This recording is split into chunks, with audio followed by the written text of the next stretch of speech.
Hello, ladies and gentlemen. This is Craig Laforest here. Where are we today? November the 5th in Sydney, Australia. It's just gone 2 p.m. in the afternoon, and I have some wonderful news. We've got Daniel Azulea from the Netherlands on today, and he's at 4 o'clock in the morning, and he's going to give us an update on what he does and how he is a victim of V2K and microwave and his organization Subliminal Industries. So please, I'd like to welcome Daniel. Thank you for being here so early in the morning, mate. And if you'd like to start with just a brief introduction, a short history on your background, where you've come from and how you've got involved with V2K targeting and microwave. All right. Well, yeah, my name's Daniel from the Netherlands. I'm 38 years old, and I've been a victim of V2K for at least, must be 4 years now, 4 or 5 years. And my background is I studied psychology in university, and I did cognitive psychology as a master's degree. And then after that, I decided I wanted to be a programmer. So I changed my career to become a developer and did different kinds of things. So yeah, somewhere along one of the jobs, the V2K started. That was 4 to 5 years ago. It started going on, but I didn't realize at first what it was. So in the beginning, I would just start hearing strange noises or creaking walls, the things that people often say. And yeah, in the beginning, we threw it on that it must be a psychosis. So I got involved with the mental health profession, and luckily I have a very understanding psychiatrist who along the way started to realize as well that something else was going on. And he's not the kind of person who is really willing to get involved in this, but he's there to support me, and I don't, I'm off medication and stuff like that, so that's a good situation. But yeah, it was a long struggle to get where I am. I'm still not in a good position, but I'm trying to, keep my head above water and keep working on, on finding out what's going on. That's become my mission. Daniel, you're having the V2K every single day and the microwave Yes. burning every day?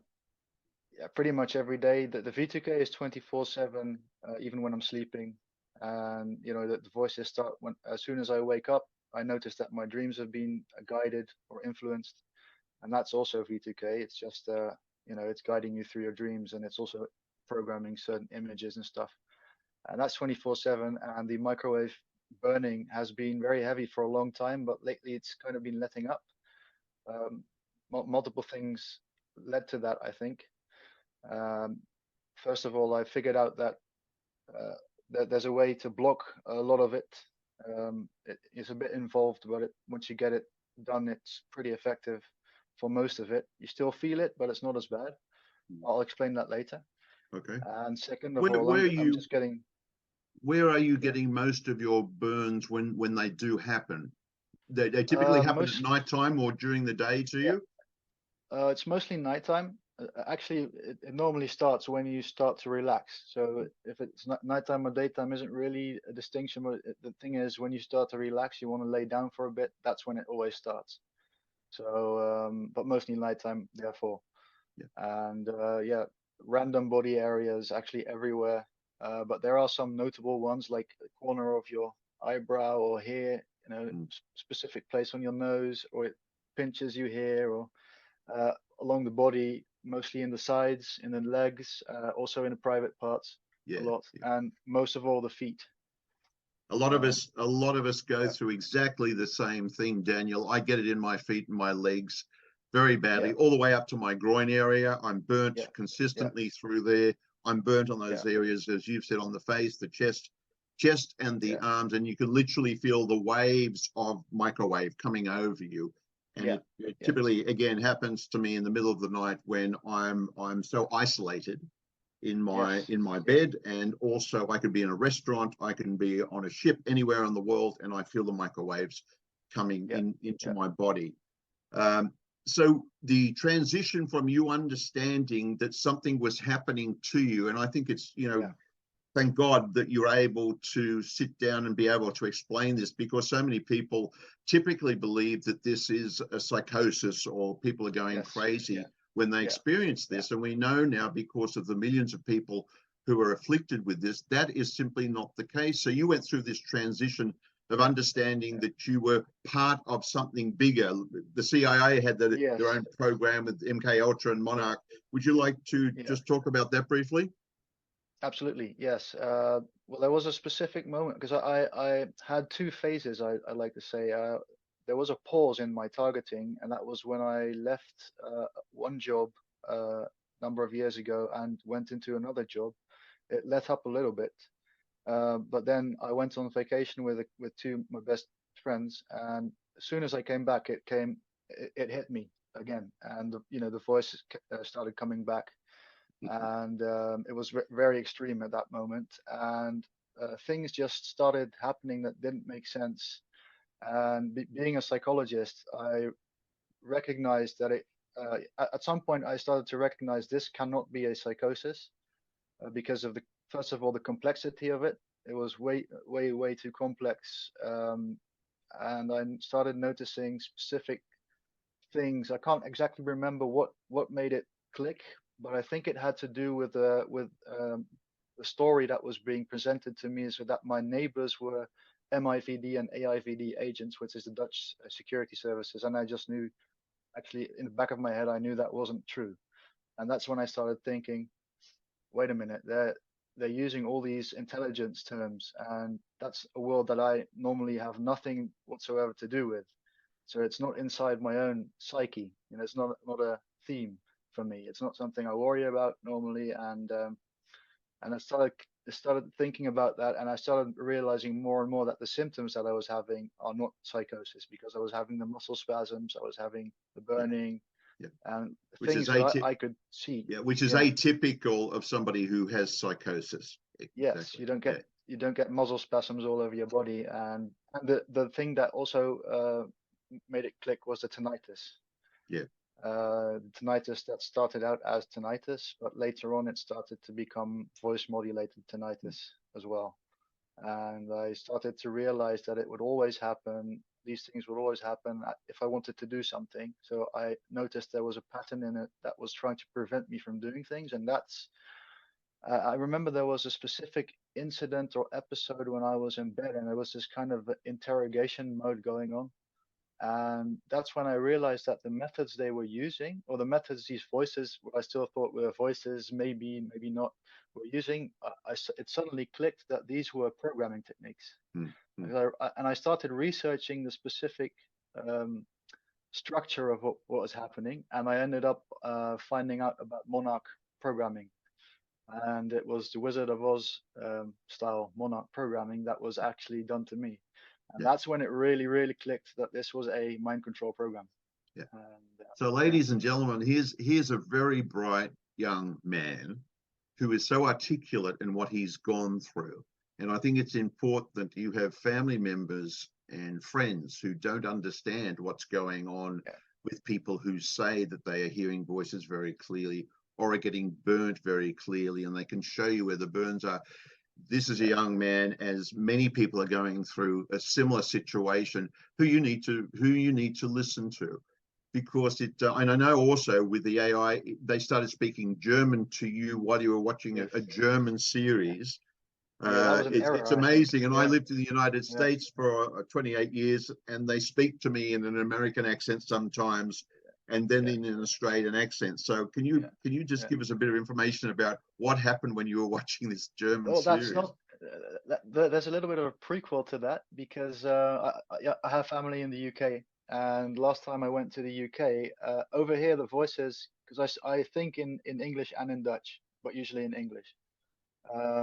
So the voices are usually Dutch and English, but in the Netherlands they have a clear Dutch accent. Like, it's Dinglish. It's like it's very, it has a thick Dutch accent, a little bit like me now, because I don't speak English that often anymore. But as soon as I got on the plane, when the plane was halfway across to the United Kingdom, snap! It was the male voice took on a characteristic UK voice, and one of the female voices took on a characteristic Australian accent. And that's when I thought, all right, so there's like different voice models being loaded here right now.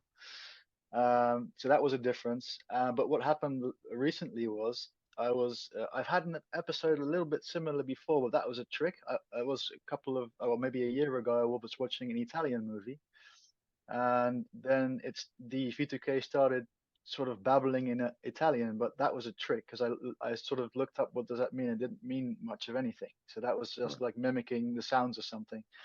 But this time, that was a couple of weeks ago, I was sitting here on the couch watching a German series, and I was really focusing because I didn't want to hear that voice. So I was focusing on the voice very, very intensely in the series, and suddenly it kind of clicked, and it started speaking fluent German with a different accent again, but same kind of voice characteristics, but different, real German accent. Yeah. That was amazing. So that's when I thought, it must, maybe if you concentrate on a language very intensely, the AI will think that it has to speak that language or something. I don't know, or it was a trick. So Daniel, the common tropes, the targeting, evolution, neighbors, colleagues, friends, family, we all get bombarded with different versions from different people about, you know, a neighbor is involved in this and they're doing this through the walls of your home, or if you're away on a trip somewhere, they're in the next room to you. This is part of this CIA Monarch program that they have developed to confuse people. What do you think about that when you hear about this? Well, it's a quite complex topic because it's actually what's being done is real-time mass sort of multiplayer psyop thing. But I think this system kind of identifies a situation in a person's life that is an opportunity for it to enter, so to speak. Like it's an opportunistic system. So or it just analyzes kind of the patterns of your life and then figures out which of the tropes to use on you. And in most cases, you know, almost everybody has neighbors. So where does it usually start? With the neighbors. That's like it started with me. The story was that my neighbors were AIVD and MIVD agents with electromagnetic weapons, and they were, you know, through the wall shooting at me. Of course, I never saw them, but that was the story. And sadly, because the rest of the targeting is so intense, you can get very sick from it. That kind of breaks down your ability to think logically and critically. And I think a lot of people sort of succumb to that, and they lose track of what's real and what's not. But that, having said that, I think there is something very nasty going on in states like the United States, Australia, and the UK, and maybe I've heard a little bit of it in Germany, and that is the gang stalking thing, which is real. So there are cases of people being harassed by people, but I think the percentage of that, the percentage of situations where the neighbors are actually involved is very small in comparison to the percentage of cases where the neighbors are really well, V2K hallucinations, and not hallucinations, but V2K programs being played into your brain. But yeah, that's how it usually starts. It's usually the neighbors first, then you can hear things about your friends, your colleagues.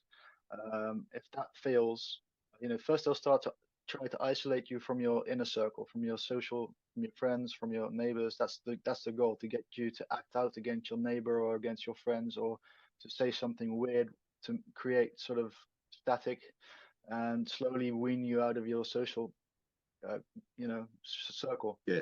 I think that's goal number one. And then it goes on to your colleagues, on your workplace. You know, it starts planting stories in your head that you will maybe start to worry about, or, you know, you don't know what's going on. So you might ask around, and it might, you know, that might strike somebody at your work in a weird way or something. It's all carefully programmed. But after that, if all that fails and there's no way for the system to latch on to your social circle, which was the case with me, I have, you know, a number of very good friends that I can lean on, and my, you know, father's side of my family really supports me in this. They all believe me. You know, I have my psychiatrist behind me, and that's good. So that was not an option. But what it does then, it starts looking for, and there's a paper on this, on exploiting people's superstitions for psyops. That's a very old paper from the 50s, but that's what this does. It starts accessing themes like aliens, demons, ghosts, apparitions, your dead relative, Yeah. and starts doing things like that. And with me, there was a very strong aliens theme because, you know, I'm not really a UFO buff or anything, and I don't believe that's going on because I see it as a big psyop, but I'm very interested in the topic. So I spent a lot of time online looking at that stuff, and I think the system interpreted it as I was easily swayed towards that topic, which was a mistake. So it tried that on me. It's stunning. It's stunning the people that they choose to target, and we know from our research that approximately 60% are ladies and 40% are men. And it's amazing that the correlation of discussions that we all have about what they tell us initially, because we know that transmission happens through the eyes as well. So it's very easy if we talk about gang stalking.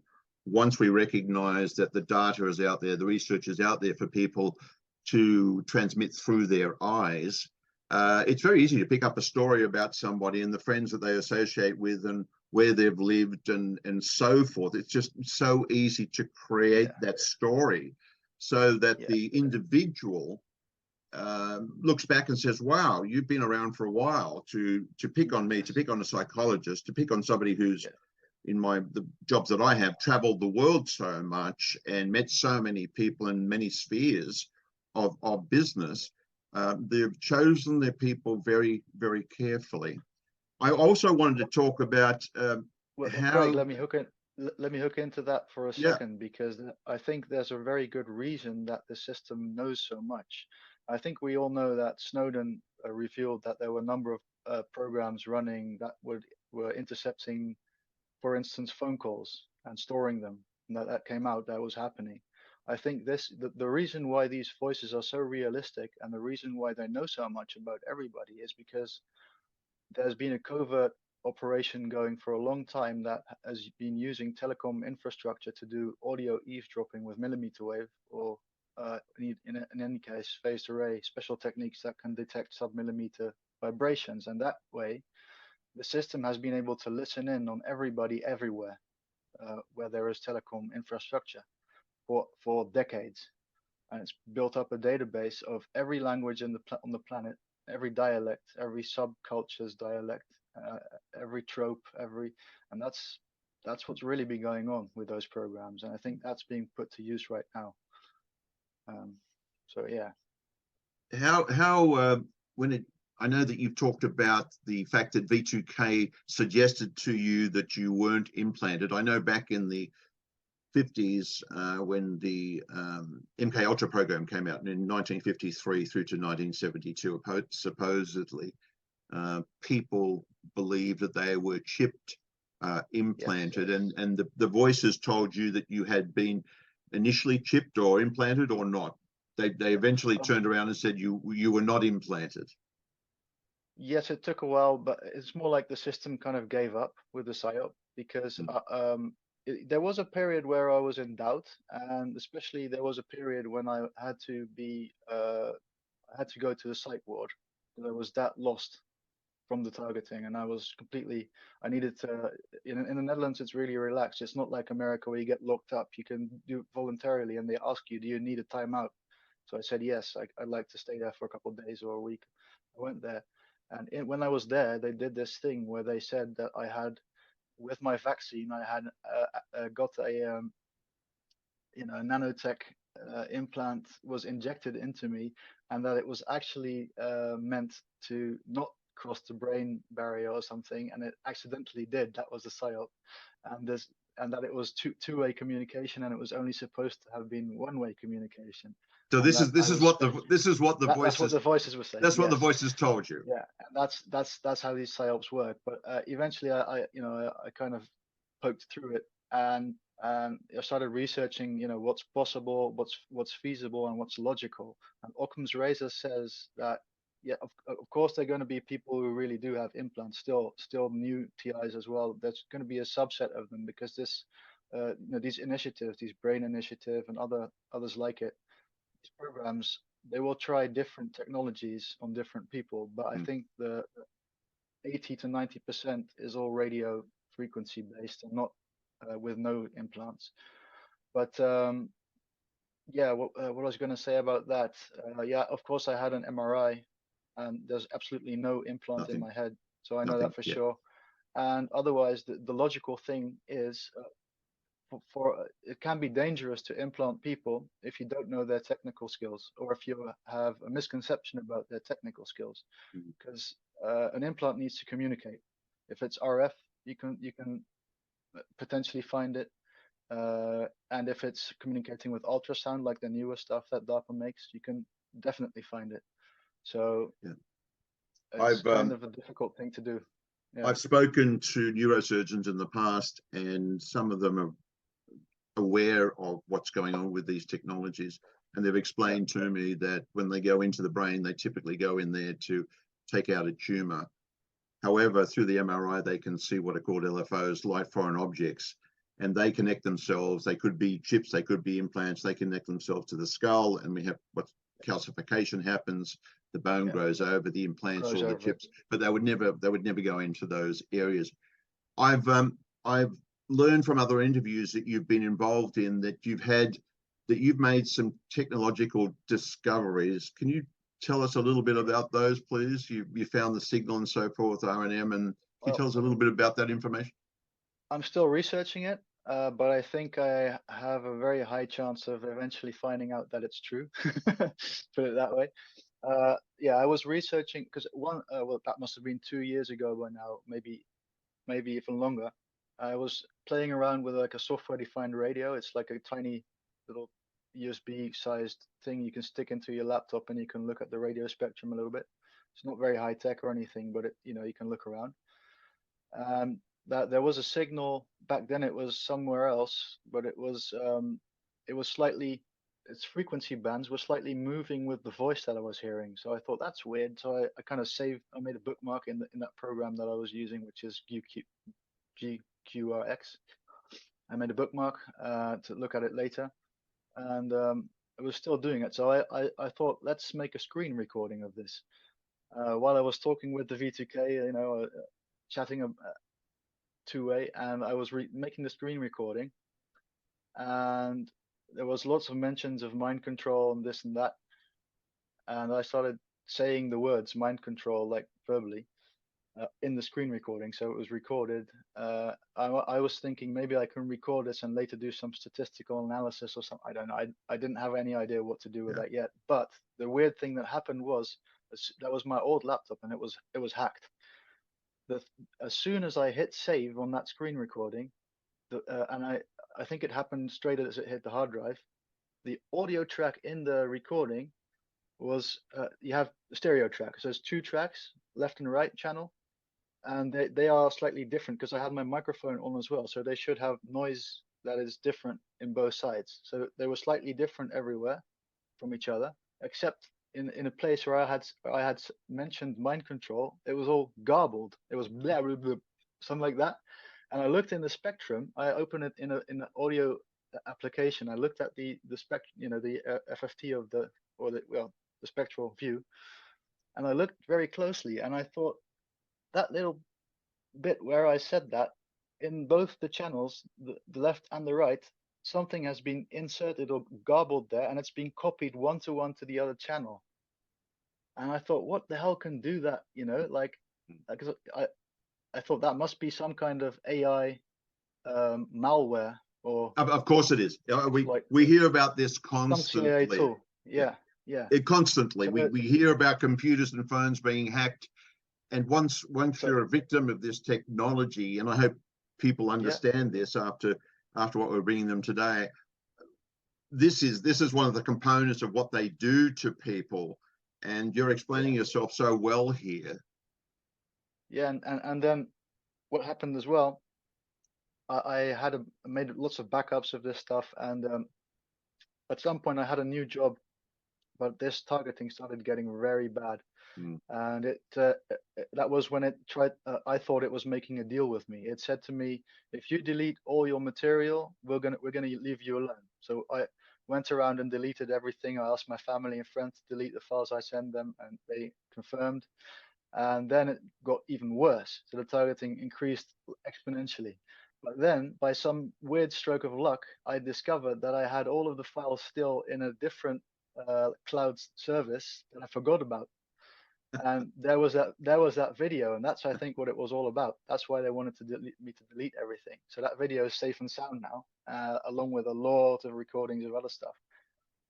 So that's very strange, but that's kind of circumstantial proof. It doesn't prove anything specifically, but given all the other things that I'm discovering, it's going to be useful to see what kind of technique can do that.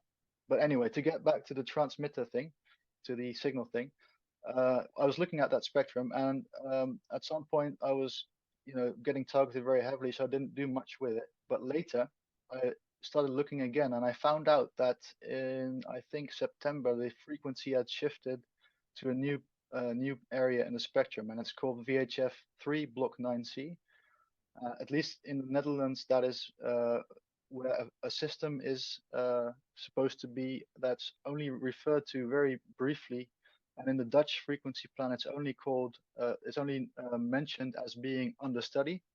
And it doesn't mention the name of the system or anything. It just says it's a land mobile system and something about that it's under study.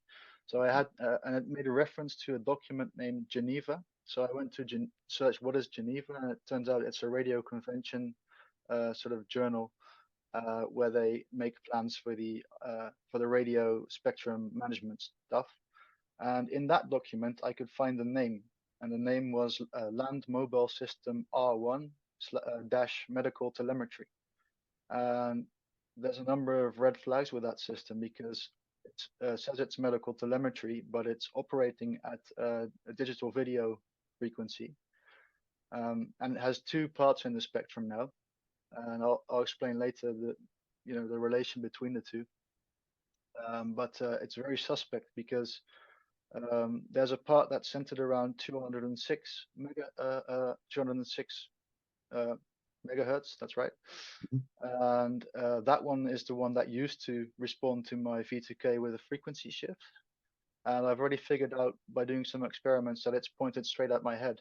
And recently I found out that there's another part to it. That's the other one that's a bit lower in the spectrum, but it's also in VHF 3. And it's somewhere around 194 megahertz. And this one, I was sitting on the couch, and I had my SDR and I was watching it.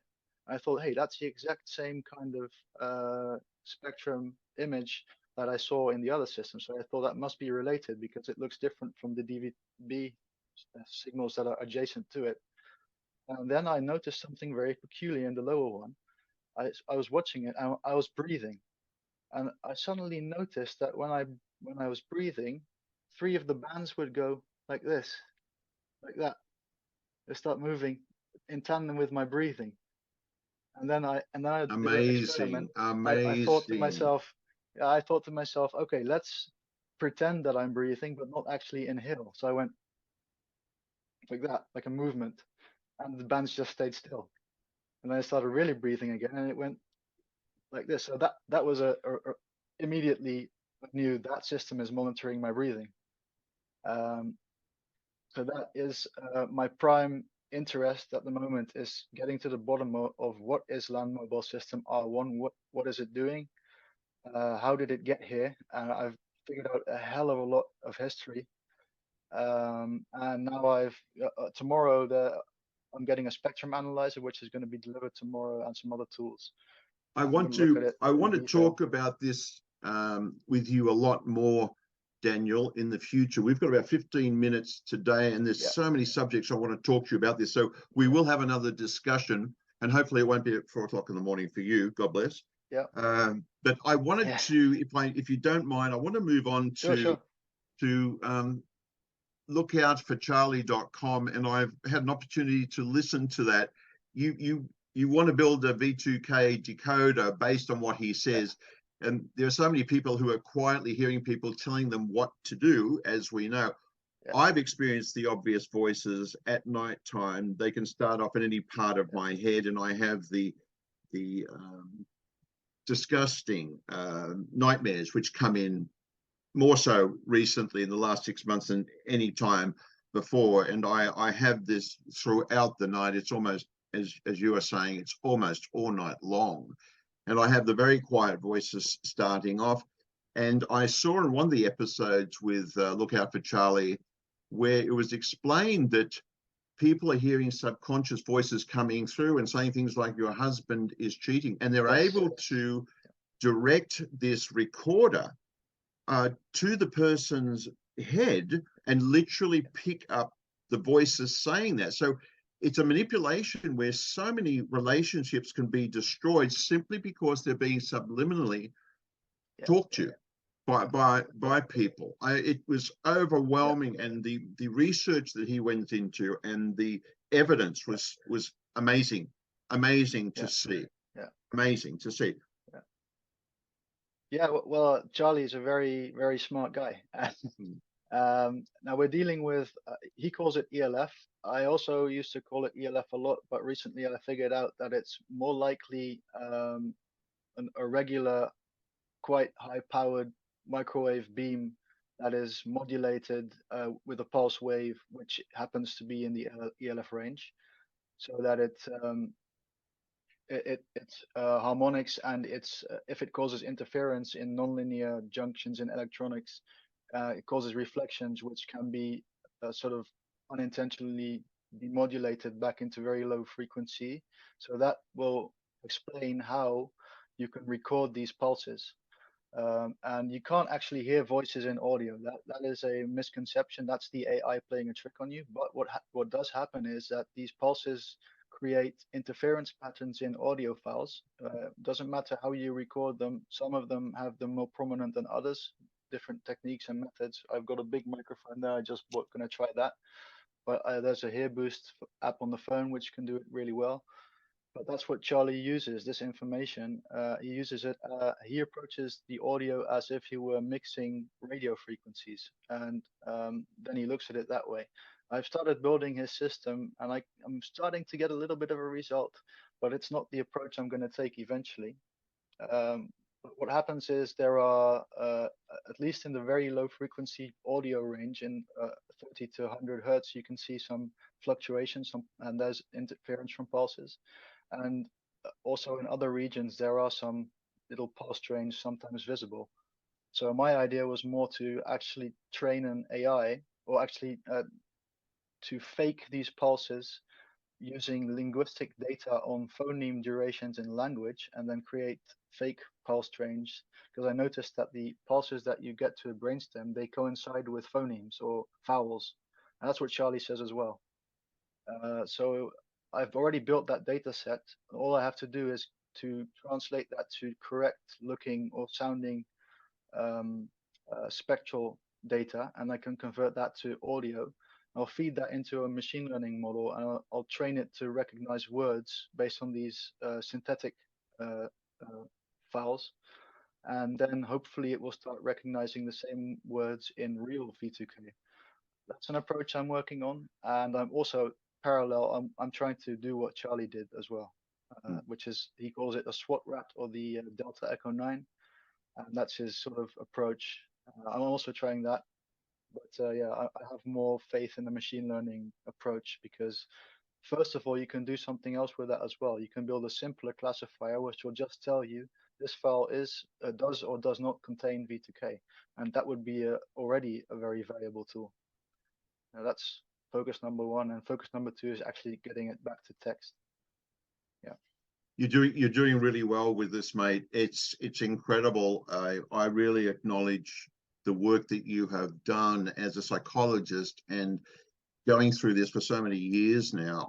I've been a victim for well over 30 years, and now I recognize, looking back, how long it's been since World War II, when they brought these torturous programs out, and how many people, if they're doing this to people at nighttime during their dreams, and people act on those, it's astounding. It is just amazing. Very sinister as well. You know, if you're as a government, if you are engendering fake psychosis in society and fake mental illness to create maximum chaos, there's something very wrong with your society. And And it's so overwhelming that the scientists, the doctors, and the researchers still have people who are paid or who are just so evil, who are unpaid, to go and do this to so many people around the world. When you consider that we're being bombarded 24/7 almost with this, and well, and I think and go ahead. and yeah, and just there are so many people around the world who are going. I'm a board member of Ecotour in Belgium, and we have board members from all over the world, and they're going through exactly the same thing. It's all to do with the design is about ego and wealth, and one country being bigger and larger and brighter than the other. Well, we're seeing the United States. Look at what's happening in the United States at the moment. I mean, I think the percentage is about 58% of people have an education which is lower than a sixth grader. It's dreadful what is happening, and yet they go and use bright people, kind people, caring people, loving people who only want to help the world and get on with their life and help people. They're using the wrong people. So all I can say is I really appreciate what you're doing here. And it's tough because we go through so much agony with this torture, but I really appreciate the work that you are doing. Thank you. Yeah. Well, I recently saw go also that you had a discussion with our mate in England. What's his name? Oh, Roy. With Roy. Yes, and Roy had been in become, touch with the physicist, the ex-MI5 physicist Barry Trower, and had a great discussion with him about what to do in the future. And Barry passed along some of the notes, and I think you've been forwarded some of this information too. Yes. And part of the notes talked about blood work, and I believe you've just had some blood work done. And if you could just explain briefly what happened during that process and what they were trying to find. Well, it was actually I was talking with my psychiatrist about this microwave exposure stuff, and that I was kind of worried about what all this microwave is doing to my body, because if you look at the science, it depends on the frequency and the modulation used, but some of them can be quite lethal while others are harmless. So anyway, even though they feel horrible, they can be harmless. So he said, well, don't you want to get your blood work done? He said, so just a regular test? And I said to him, well, can't I get like the full whammy? And he said, yes, of course. So I'll do that then. So I went and got the full whammy, and everything was pristine condition. But that's also because I have over there, I think I take every day almost 20 supplements to keep myself healthy, and go to the gym and try to keep myself healthy, and it pays off apparently. So I don't know what it would have looked like if I didn't have that.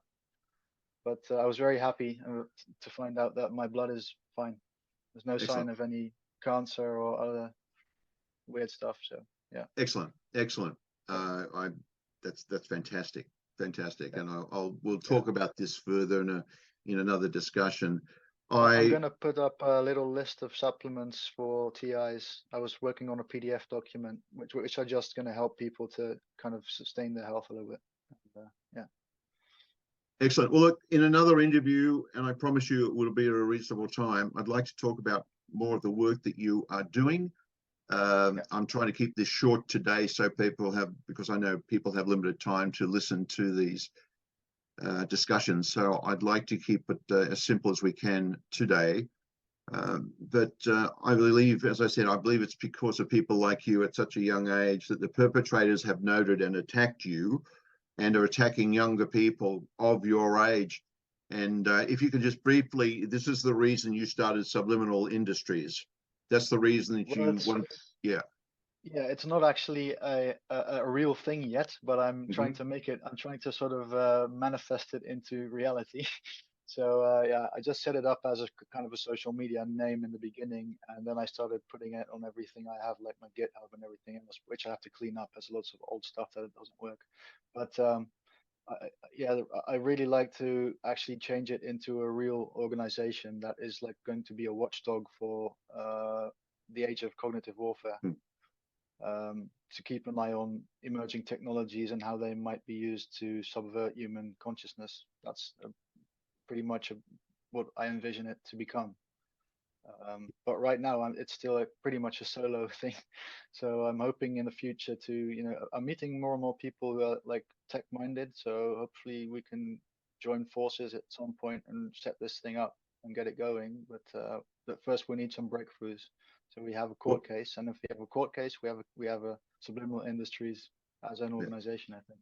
What I love about this, mate, is that while we have this discussion and the B2K is going on in the back of my head while we have this, we are taking away the days of these people that they could devote to looking after their families and doing something worthwhile in the world. They're not. They're wasting their time. And my argument is, I believe in a creator. I respect all religions as long as you don't hurt somebody. But I also respect that, you can't have a man and a woman who started off, in the world at some point, and we have all these different customs and different religions, and you can't have nature looking as beautiful as it is on a gorgeous day in Sydney at the moment with the harbour glistening without there being some creator. And I really believe that unless these people step up and realize that this technology is so well talked about, so well documented, they're going to go through hell.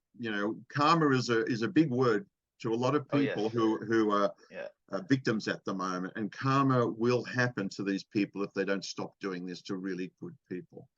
Do you have any final words today before we leave, Daniel? Well, yes, I'd like to say to all TIs, well, just stay strong and don't believe the V2K, never. It's always trying to mislead you. Just try to figure out what you want to do and what you feel and what your priorities are. Try to live parallel to it as much as you can while it's still there, because I really believe that very soon we're going to have a number of breakthroughs that are going to show just how evil the governments that are involved in this have been behaving, and that they have to really start to to pay for what they've done, and that's just inevitable at this point. So keep hope and stay strong. Thank you, Daniel. Thanks, Daniel, very much for being here today, and thank you to you're very welcome, mate. We'll be back together again at some point, and to all targeted individuals around the world, we send our love and support to you. Just stay strong. We know it's difficult at times. I have many friends who are targeted individuals, and they are the most respected people in industries. And you have family and friends who you're slowly educating about what this targeting is. And I hope that today we're able to provide you with some more information that you can take to your families and talk about this, and that they open up a little bit more to about what's going on. So God bless all of you. We'll be back again very shortly with another program for you. And thank you for listening today. Take care.